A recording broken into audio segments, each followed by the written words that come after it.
Boshlang o'ngizning moda dropshipping biznesingizni hech qanday xarajatsiz, qadam-baqadam oson yo'l-yo'riq bilan.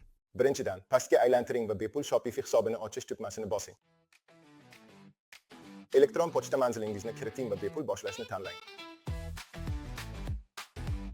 Keyin parolni kiriting va Shopify hisobini yaratish tugmasini bosing. Shu nuqtada Shopify kredit kartangizni so'raydi. Sinovdan so'ng oyiga $1 tarif rejasini davom ettirish uchun uni qo'shishingiz yoki davom etish uchun o'tkazib yuborish tugmasini bosishingiz mumkin. Keyin moslashtirilgan sozlashni o'tkazib yuborishni tanlang. Bo'ldi shu. Hammasi tayyor. Boshlash uchun kirish qutingizga kiring va Shopify hisobingizni tasdiqlang.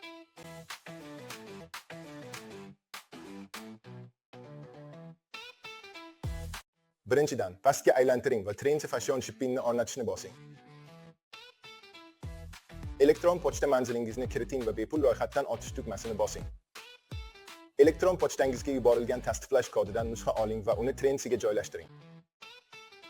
Shundan so'ng ismingizni kiriting, parol yarating, telefon raqamingizni kiriting va davom eting. Keyin jarayonni yakunlash uchun bir nechta tezkor savollarga javob bering.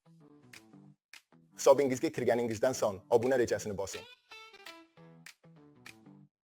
Bepul hisobingiz bilan siz 500 tagacha mahsulotni yuklashingiz mumkin. Shuningdek, siz 40 mingdan ortiq eng ko'p sotiladigan mahsulotlarga kirish, mahsulot namunalarini buyurtma qilish, maxsus brending imkoniyatlari, cheksiz buyurtmalarni qayta ishlash va 24 soat 7 kun mijozlarni qo'llab-quvvatlash xizmatidan foydalanishingiz mumkin bo'ladi. Butun dunyo bo'ylab dropshipping qilishingiz uchun turini dropship qilib belgilang va ships from ni chet elga o'rnating. Hozirda siz tanlashingiz mumkin bo'lgan 44 mingdan ortiq mahsulot mavjud. Endi chakana narxlaringizni belgilaymiz. Hisobingizga oting va narx qoidalarini bosing.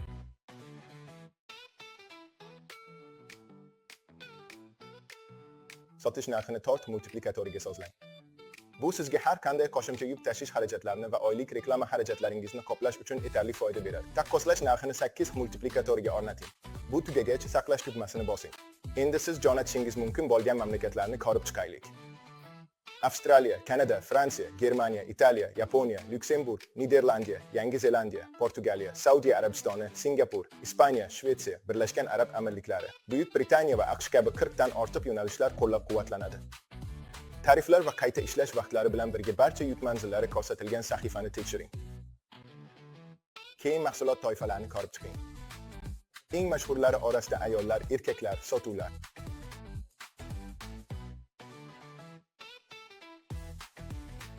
Poyabzal, shlyapa, kamar.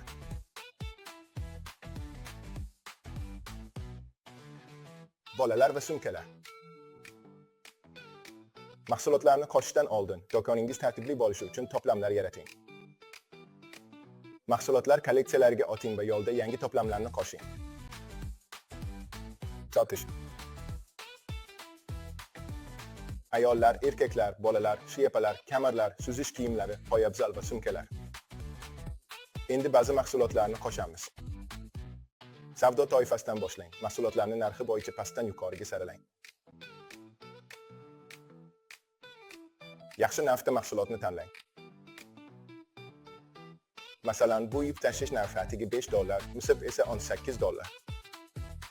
Uni do'koningizga qo'shing. Trendy'ni Shopify do'koningizga ulash uchun Shopify'ni tanlang va keyin Shopify do'koniga ulanish tugmasini bosing. Ilova sahifasini oching va o'rnatish tugmasini bosing.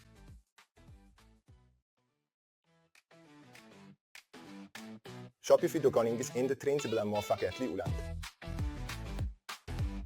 Mahsulotlar ro'yxatiga qayting va do'konga qo'shish tugmasini bosish orqali birinchi mahsulotingizni qo'shing.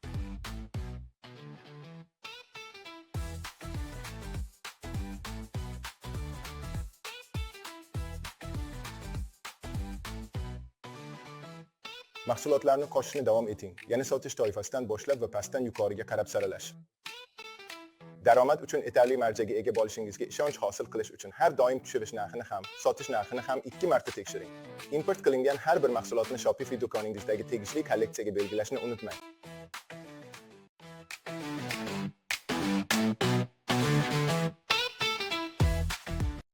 Mahsulotlarni qo'shishni tugatganingizdan so'ng, ular Shopify ichida mahsulotlar ostida paydo bo'ladi.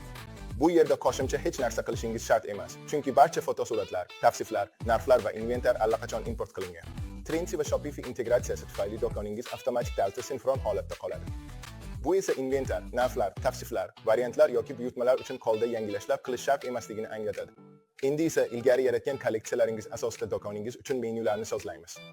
Yangi menyu yarating, unga nom bering va tashrif buyuruvchilarga ko'rsatmoqchi bo'lgan barcha kolleksiyalarni alohida toifalar yoki ochiladigan menyular sifatida qo'shing.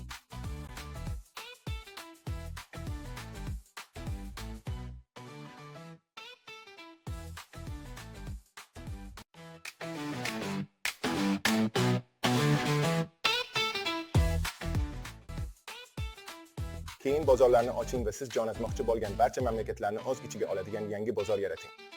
Bozorga nom bering va xorijda yuk tashish uchun Trendsy tomonidan qo'llab-quvvatlanadigan mamlakatlarni qo'shing. Bular qatoriga Avstraliya, Avstriya, Belgiya, Braziliya, Bolgariya, Kanada, Xorvatiya, Kipr, Chexiya, Daniya, Estoniya, Finlyandiya, Fransiya, Germaniya, Gretsiya, Vengriya, Irlandiya, Italiya, Yaponiya, Latviya, Litva, Lyuksemburg, Malta, Meksika, Marokash, Niderlandiya, Yangi Zelandiya, Nigeriya, Pokiston, Polsha, Portugaliya, Ruminiya, Saudiya Arabistoni, Singapur, Slovakiya, Sloveniya, Ispaniya, Shvetsiya, Birlashgan Arab Amirliklari, Birlashgan Qirollik va Qo'shma Shtatlar kiradi. Saqlaganingizdan so'ng umumiy yetkazib berish tariflariga o'ting.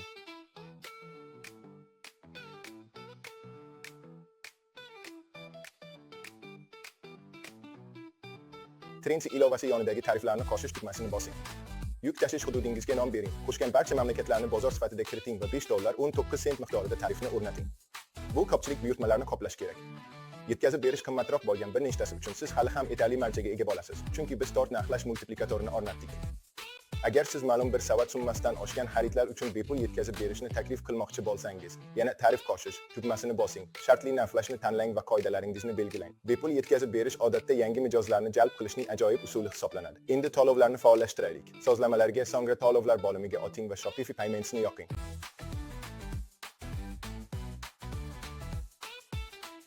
Mijozlardan to'lovlarni qabul qila olishingizga ishonch hosil qilish uchun ko'rsatmalarga amal qiling.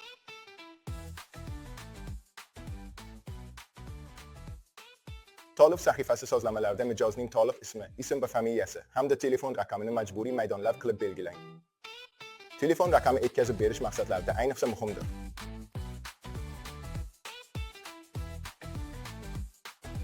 Nihoyat, do'koningizga turli tillarda kirish mumkinligiga ishonch hosil qiling.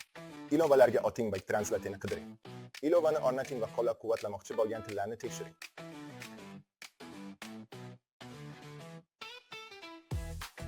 Umumiy tillarga arab, bolgar, xitoy, chef, daniya, golland, ingliz, eston, fin, fransuz, nemis, yunon, venger, italyan, yapon, latviya, litva, malta, polyak, portugal, rumin, slovak, sloven, ispan, shved, urdu, malay va tamil tillari kiradi. Mehmonlar do'konni o'z tillarida avtomatik ko'rishlari uchun brauzer tiliga avtomatik o'tish funksiyasini yoping. Ingliz tilidan tarjimani o'rnating, chunki Trendsy'dan barcha mahsulot tavsiflari ingliz tilida. O'zgarishlarni saqlash tugmasini bosing va do'koningiz oldinga siljishga tayyor.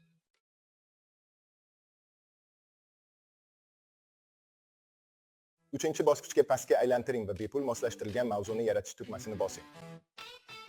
Keyin moda mavzusini darhol yaratish uchun Shopifydagi App blokidan foydalaning.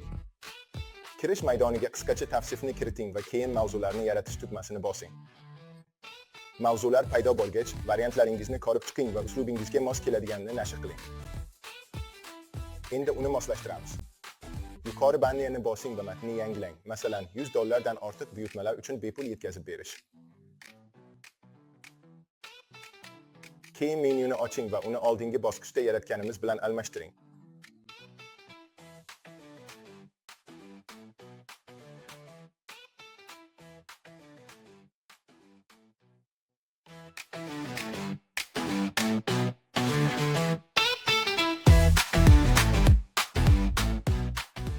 Va nihoyat, keling, do'koningizni brendlashtiramiz. Sozlamalar, do'kon ma'lumotlariga o'ting. O'z logotipingizni yuklang yoki do'kon nomini brendingiz bilan almashtiring va saqlash tugmasini bosing. Bo'ldi shu. Siz sotishni boshlashga tayyorsiz.